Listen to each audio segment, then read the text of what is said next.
बेटा अब इसका पार्ट नंबर 1 करते हैं। पार्ट नंबर 1 में आपको गिवन है मंथ्स के नेम आपको गिवन है और प्रॉफिट इन रुपीज़ आपको गिवन है, जो आपने बार ग्राफ पर हाईलाइट करना है। इसमें भी बेटा हमने वर्टिकल बार ग्राफ भी ड्रॉ करना है और हॉरिजेंटल भी। तो पहले हम वर्टिकल बार ग्राफ ड्रॉ कर रहे हैं। आपने उसी तरह से एक्स एक्सिस और वाई एक्सिस को मेंशन कर देना है और उसको कॉमन पॉइंट ओ से आपने ज्वाइन कर देना है। उसके बाद आप स्केल लिखेंगे। स्केल में आपने अब यहाँ पर 1 बिग डिवीजन लेनी है 10,000 के इक्वल और 1 स्मॉल डिवीजन आपने लेनी है 1000 के इक्वल। इसका मतलब ये है कि अब आपके पास ये जो एक बिग ब्लॉक है ये है 10,000 के इक्वल और जो 1 स्मॉल ब्लॉक है वो है आपके पास 1000 के इक्वल। तो अब आपने एक्स एक्सिस पर मेंशन करना है मंथ्स को, तो और वाई एक्सिस पर आप मेंशन करेंगे प्रॉफिट को, जो आपको रुपीज़ में गिवन है। स्केल आपने चूज़ किया है उसके अकॉर्डिंग अब आप यहाँ पर लिख देंगे 1 बिग ब्लॉक जहाँ पर एंड हो रहा है वहाँ लिखेंगे 10,000, सेकेंड ब्लॉक पर आप लिखेंगे 20,000 और थर्ड ब्लॉक पर लिखेंगे आप 30,000। और एक्स एक्सिस पर फर्स्ट ब्लॉक जहाँ पर एंड हो रहा है वहाँ लिखेंगे आप जनवरी, सेकेंड ब्लॉक पर फरवरी, थर्ड ब्लॉक पर मार्च, फोर्थ ब्लॉक पर अप्रैल एंड फिफ्थ ब्लॉक पर मई। सॉल्यूशन भी साथ साथ लिख लेते हैं। फर्स्ट स्टेप आप लिखेंगे choose a suitable scale to draw a graph. Second step draw X axis and Y axis with a common point O. Third, along x-axis mark each month after a suitable distance. Fourth, along y-axis mark profit in rupees after suitable distance. अब graph draw करने के लिए यहाँ पर देखें आपको given है जनवरी में प्रॉफिट हुआ है 12,000, फरवरी में प्रॉफिट हुआ है 23,000, मार्च का प्रॉफिट है 18,000, अप्रैल का प्रॉफिट है 26,000 और मई का प्रॉफिट है 20,000। इसको हम ग्राफ पर रिप्रेजेंट करते हैं। बेटा जनवरी में हमारे पास प्रॉफिट है 12,000, ठीक है। हमने 1 बिग डिवीजन लिए 10,000 के इक्वल और 1 स्मॉल डिवीजन लिए हमने 1000 के इक्वल। तो 10,000 से ऊपर देखें जो स्मॉल लाइन है वो 11,000 हो जाएगी, उससे ऊपर देखें 12,000। तो ये जो सेकंड स्मॉल लाइन है यहाँ से आपने स्केल रखकर इस तरह से रेक्टेंगुलर बार ड्रॉ कर लेनी है। वही प्रोसीजर होगा। 2 आपने ब्लॉक्स लेने हैं लेफ्ट साइड से और 2 ब्लॉक्स लेने हैं आपने राइट साइड से। फेब में प्रॉफिट था 23,000, तो 20,000 से ऊपर देखें ये जो थर्ड स्मॉल लाइन है 1 2 3, ये जो थर्ड स्मॉल लाइन है ये बनेगा 23,000। तो आपने इस पर स्केल रखकर इस तरह से 23,000 के अकॉर्डिंग रेक्टेंगुलर बार ड्रॉ कर ली है। नेक्स्ट देखें आपके पास जो मार्च है, मार्च में है 18,000। अब आप यहाँ से इस तरह से देखें ये 10,000 है, 11, 12, 13,000, 14,000, 15,000, 16,000, 17,000, 18,000, ठीक है। तो ये 18,000 जहाँ पर बनता है आपने स्केल रखकर इस तरह से रेक्टेंगुलर बार ड्रॉ करनी है। अप्रैल में प्रॉफिट है 26,000, तो ये देखें 20,000 से ऊपर काउंट करें स्मॉल लाइंस को 21,000, 22,000, 23,000, 24,000, 25,000 एंड 26,000। तो ये जो 6th स्मॉल लाइन होगी उसके अकॉर्डिंग आपने ये 26,000 पर रेक्टेंगुलर बार ड्रॉ कर लेनी है। नेक्स्ट आपके पास जो मई में है प्रॉफिट 20,000, तो 20,000 ये देखें आपके पास ये डार्क लाइन शो हो रही है। तो 20,000 के अकॉर्डिंग आपने यहाँ पर रेक्टेंगुलर बार ड्रॉ कर लेनी है और लास्ट में आपने इन बार्स को शेड कर देना है। शेड करने के बाद आपका ग्राफ कंप्लीट हो जाएगा। आपने इसको यहाँ पेस्ट करना है। फिर आपने लास्ट स्टेप लिख लेना है draw rectangular bars according to the scale for each month. अब बेटा हमने इसी क्वेश्चन का हॉरिजेंटल बार ग्राफ ड्रॉ करना है, ठीक है। तो सबसे पहले हम एक्स एक्सिस और वाई एक्सिस ड्रॉ कर लेंगे। एक्स एक्सिस और वाई एक्सिस ड्रॉ करना है, आपने वो ज्वाइन कर देना है कॉमन पॉइंट ओ से। सेम स्केल लेना है आपने, वही कि 1 big division is equal to 10,000 and 1 small division is equal to 1000। बेटा वर्टिकल बार ग्राफ में आपने एक्स एक्सिस पर मेंशन किया था मंथ्स को और वाई एक्सिस पर मेंशन किया था प्रॉफिट को। अब हॉरिजेंटल बार ग्राफ में आपने एक्स एक्सिस पर मेंशन कर देना है प्रॉफिट और वाई एक्सिस पर आपने मेंशन कर देना है मंथ्स को, ठीक है। उसी तरह से उसी स्केल के अकॉर्डिंग आपने 10,000, 20,000, 30,000 मेंशन करना है और यहाँ पर जनवरी फरवरी से लेकर मई तक आपने लिख देना है। बेटा फर्स्ट जो जनवरी का मंथ था उसमें प्रॉफिट था 12,000, ठीक है। तो उसी तरह से आपने मेंशन करना है। देखें 10,000 है, 10 से ऊपर स्मॉल लाइन 11,000 और उससे ऊपर स्मॉल लाइन है 12,000। तो 12,000 के अकॉर्डिंग आपने अब ये देखें जनवरी है, जनवरी से 2 ब्लॉक्स आपने लेने हैं लेफ्ट साइड पर, 2 ब्लॉक्स राइट साइड पर लेकर आपने 12,000 के अकॉर्डिंग ये रेक्टेंगुलर बार ड्रॉ कर देनी है। इसी तरह से जो आपको गिवन प्रॉफिट है फेब का 23,000 है, मार्च का 18,000 है, अप्रैल का 26,000 है और मई का 20,000 है। ये बिल्कुल सेम प्रोसीजर है जैसे कि आपने वर्टिकल बार ग्राफ में बार्स को ड्रॉ किया था। लास्ट में आपने इन सब बार्स को शेड कर देना है। अब देखें सोल्यूशन लिख लेते हैं। फर्स्ट स्टेप लिखेंगे choose a suitable scale to draw a graph. Second draw X axis and Y axis with the common point O. Third देखें अब थर्ड और फोर्थ स्टेप में चेंज होगा। थर्ड में आपने अब एक्स एक्सिस के अलॉन्ग लिया था प्रॉफिट, तो आप लिखेंगे along x axis mark profit in rupees after a suitable distance.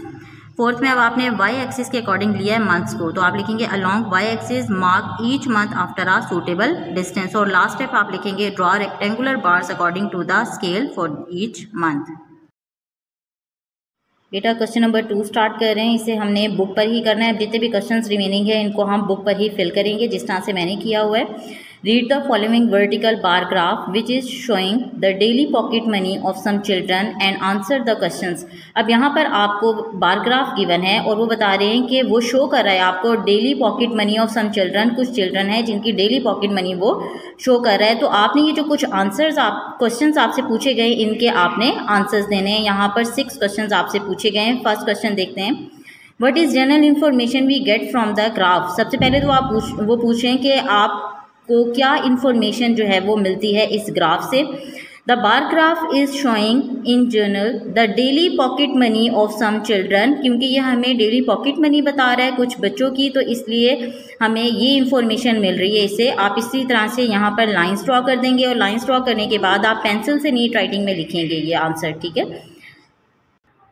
Part 2 देखें, which child is getting maximum pocket money. कौन सा ऐसा बच्चा है जिसको सबसे ज़्यादा, मैक्सिमम का मतलब सबसे ज़्यादा पॉकेट मनी मिल रही है।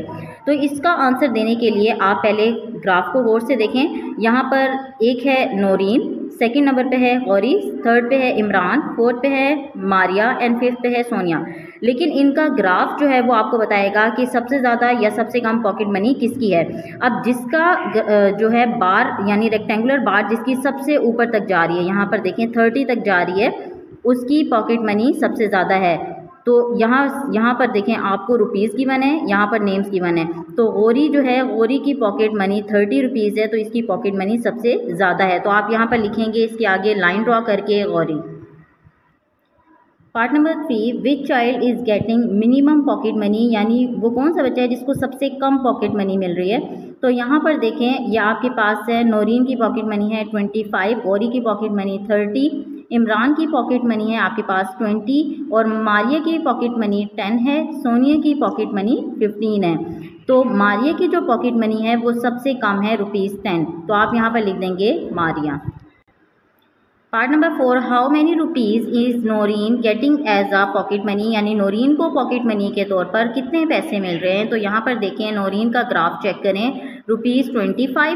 तो आप इसके आगे लाइन ड्रॉ करेंगे और लिखेंगे ₹25।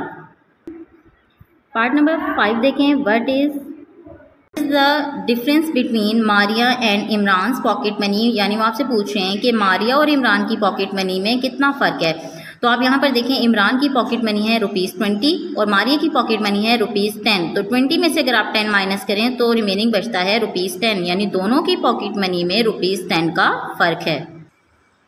पार्ट 6 देखें, what is the ratio between Gauri and Imran pocket money, यानी गौरी और इमरान की पॉकेट मनी में क्या रेशो है ये आपने बतानी है। अब इसके आगे देखें यहाँ पर स्पेस कम है तो इसलिए इसे मैं सॉल्व कर रही हूँ यहाँ पर ऊपर कॉर्नर में, तो आपने भी इसी तरह से इसको सॉल्व करना है। अब देखें गौरी और इमरान की पॉकेट मनी में रेशो पूछी है, तो गौरी की पॉकेट मनी है ₹30, वो आप लिख देंगे। इमरान की पॉकेट मनी है ₹20, वो भी आप लिख देंगे, ठीक है।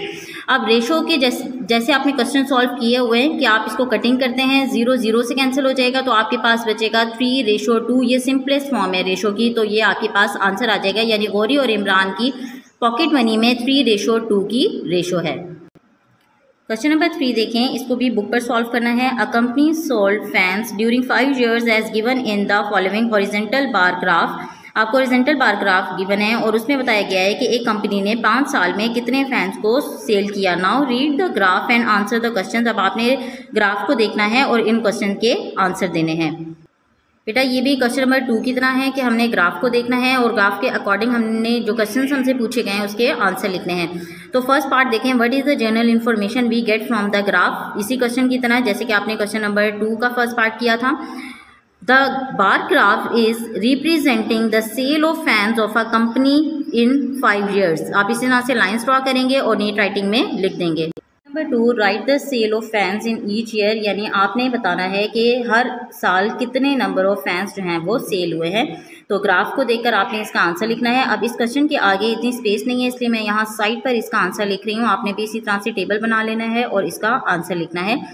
2006 में देखें 1000 फैंस सेल हुए, तो आप लिखेंगे 2006 के आगे 1000 फैंस।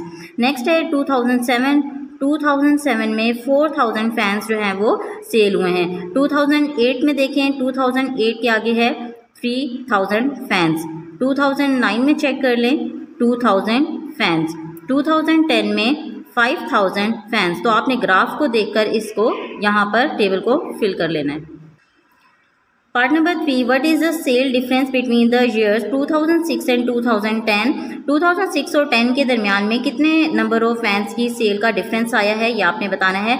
तो 2006 में आपके पास सेल हुई थी, ये देखें 2006 में 1000 फैंस सेल हुए थे और 2010 में जो है वो 5000 फैंस सेल हुए थे। तो बड़ी वैल्यू में से आप छोटी को माइनस करेंगे, 5000 में से 1000 को माइनस करेंगे तो आपके पास आ जाएगा 4000 फैंस।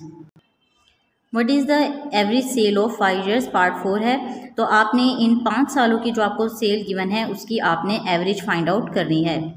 बेटा एवरेज आपने पहले भी टॉपिक पढ़ा हुआ है, एवरेज फाइंड आउट भी की हुई है आपने, ठीक है, क्लास 5 में।